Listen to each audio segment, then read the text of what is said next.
Assalamualaikum warahmatullahi wabarakatuh and Shalom. I am Eka Apreni from English Education Class A 2019 from the Faculty of Teacher Training and Education, Sulawesi Barat University.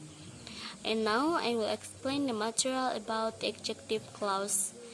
Adjective clause is one type of dependent clause, which in English is one of the important elements to complete sentence, both in conversation and in writing.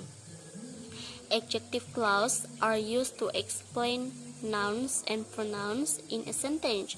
Because of its function, this clause cannot stand alone. It must be paired with a noun or pronoun in the sentence.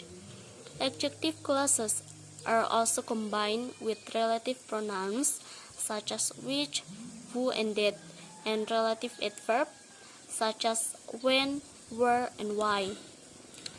The formula of adjective clause: the first, relative pronoun plus subject plus verb.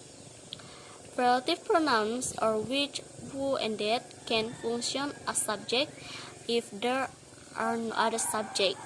The position of the adjective clause in an English sentence always follows the noun and pronoun being explained.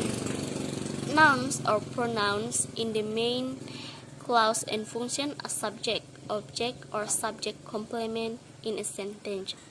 The next relative adverb plus subject plus verb. In addition to relative pronouns, there are also relative adverbs, or when, where, and why, that can be juxtaposed in the use of an adjective clause. Relative adverbs serve to explain nouns as adverbs of place, adverb of time, and also reasons. The grammar used in the use of an adjective clause can be added to the condition.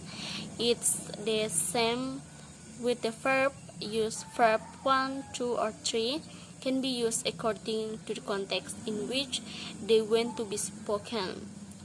The types of the adjective clause. The first, restrictive.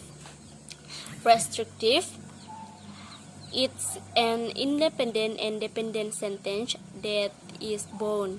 Restrictive clause serve to identify the noun described in a sentence. Restrictive clause in a sentence usually use that to clarify or combine the noun.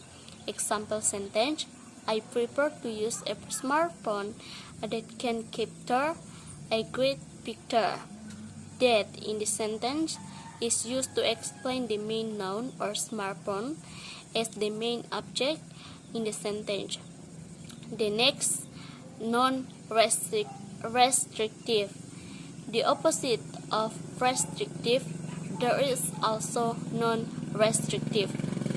Actually, the existence of this non-restrictive is not really necessary because it's only as addition information in explaining the main noun in the object.